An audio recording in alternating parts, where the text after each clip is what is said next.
ثم تلین جلودہم وقلوبہم الی ذکر اللہ. پہلے قدم پر تو انسان کو بیٹھنے کی عادت پڑتی ہے، ورنہ تو جسم ذکر کی پوزیشن میں بیٹھنے سے مانوس ہی نہیں ہوتا. بعض ہم نے دیکھا جو مغربی طرز کے لوگ ہوتے ہیں، زمین پہ بیٹھنا مشکل ان کے لیے. وہ کہتے ہیں جی کرسی ہوگی تو بیٹھیں گے، نیچے نہیں بیٹھ سکتے، اس لیے کہ ان کے جسم کے اعضاء بیٹھنے کے عادی ہی نہیں ہیں. اسی طرح جو عام مسلمان ہیں ان کے جسم کے اعضاء ذکر کی ہیئت میں بیٹھنے کے عادی نہیں ہوتے. وہ ویسے تو بیٹھ سکتے ہیں، کھانے کے لیے بیٹھ جاتے ہیں، تھوڑی دیر کے لیے بیٹھ جاتے ہیں، مگر ذکر کی ہیئت میں بیٹھنا، اتحیات میں بیٹھنا یا چوکڑی مار کے بیٹھنا، اس کے لیے مجاہدہ کرنا پڑتا ہے. شروع میں جو بندہ بھی بیٹھتا ہے 5 منٹ کے بعد یوں لگتا ہے کہ بس میری ٹانگ ٹوٹ جائے گی، کوئی رگ پھٹ جائے گی، اتنی شدید درد ہوتی ہے. مگر پھٹی تو آج تک کسی کی بھی نہیں، نہ ٹانگ ٹوٹی کسی کی بیٹھنے سے. یہ تاثرات ہوتے ہیں. ہوتا یہ ہے کہ جن آرٹریز سے انسان کا خون جا رہا ہوتا ہے سسٹم میں، جب ہم بیٹھتے ہیں تو وہ بوجھ پڑنے سے بلاک ہو جاتی ہیں. ان کی بلاکیج جب زیادہ ہو جاتی ہے تو درد ہوتی ہے.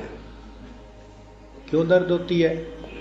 کہ انسان کا برین آلٹرنیٹ راستے بنانے کی کوشش کرتا ہے کہ بھئی ادھر سے تو اب خون بند ہو گیا، اب خون تو پہنچانا ہے نا، تو وہ آلٹرنیٹ راستوں سے بنانے کی کوشش کرتا ہے. جہاں اس وقت بوجھ نہیں پڑ رہا ہوتا اس راستے بننے میں پھر درد ہوتی ہے. تو جو بندہ اس درد کو برداشت کر لے اور بیٹھا رہے، تھوڑے عرصے کے بعد جب پیرالل راستے بن جاتے ہیں تو وہ گھنٹوں بیٹھ سکتا ہے. چنانچہ وہ مشائخ جنہوں نے ایک ہی ہیئت میں بیٹھنے کی مشق کی، وہ 6 گھنٹے 8 گھنٹے ایک ہیئت پر بیٹھنے کے لیے آسانی محسوس کرتے تھے، ان کو مشکل ہی نہیں پیش آتی تھی. کئی ہندو جوگی ایک ہی حالت میں مہینوں بیٹھے رہتے ہیں تو بدن اس کے مطابق ڈھل جاتا ہے. ہمارے ہاں حضرت شیخ الحدیث مولانا عبدالحق رحمۃ اللہ علیہ اکوڑا خٹک کے بانی تھے، حضرت مدنی رحمۃ اللہ علیہ کے شاگردوں میں سے تھے. ان کی عادت مبارکہ تھی کہ وہ بخاری شریف کا درس دیتے تھے تو بخاری شریف کو نیچے میز پہ نہیں رکھتے تھے بلکہ ہاتھ میں اٹھاتے تھے. اب جو لوگ سمجھتے ہیں، جانتے ہیں، ان کو پتہ ہے کہ بخاری شریف 2-3 کلو کا وزن ہے. ایسے کتاب معمولی تو نہیں ہے، بھاری کتاب ہے، بڑی کتاب. تو اس کو ہاتھ میں لے کے بیٹھنا مشکل کام ہے، مگر وہ ہاتھ میں لے کے بیٹھتے تھے، پہلی بات. اور دوسری بات کہ جب بخاری شریف کو پکڑتے تھے تو بازو کو جسم پر نہیں رکھتے تھے، یوں ہاتھ کرتے تھے، جیسے دعا مانگنے والا ہوتا ہے نا، ایسے بخاری شریف کو ایسے رکھتے تھے.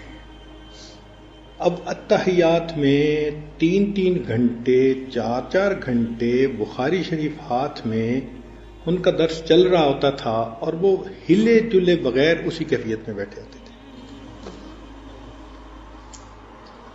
طلباء کبھی دائیں ہو رہے ہیں، کبھی بائیں ہو رہے ہیں، بیٹھا نہیں جا رہا، 3 گھنٹے ہو گئے، 4. حضرت ایک ہی کنڈیشن میں. کیوں؟ انہوں نے شروع سے ایک عادت بنا لی اور بیٹھتے بیٹھتے پھر وہ بیٹھنا آسان ہو گیا. تو یہ انسان کے بدن کی ایک ترتیب ہے کہ جس کنڈیشن میں انسان بیٹھنے کی کوشش کرے گا مشکل تو ہوگی، لیکن پھر بدن اس کے لیے تیار ہو جاتا ہے. اس کو کہتے ہیں ثم تلین جلودہم، کہ ان کی جلدیں، ان کے بدن پھر پہلے نرم ہوتے ہیں ذکر کے لیے، اور جب بیٹھنے کی عادت پڑ جاتی ہے تو پھر قلوبہم الی ذکر اللہ، دل بھی نرم ہو جاتے ہیں.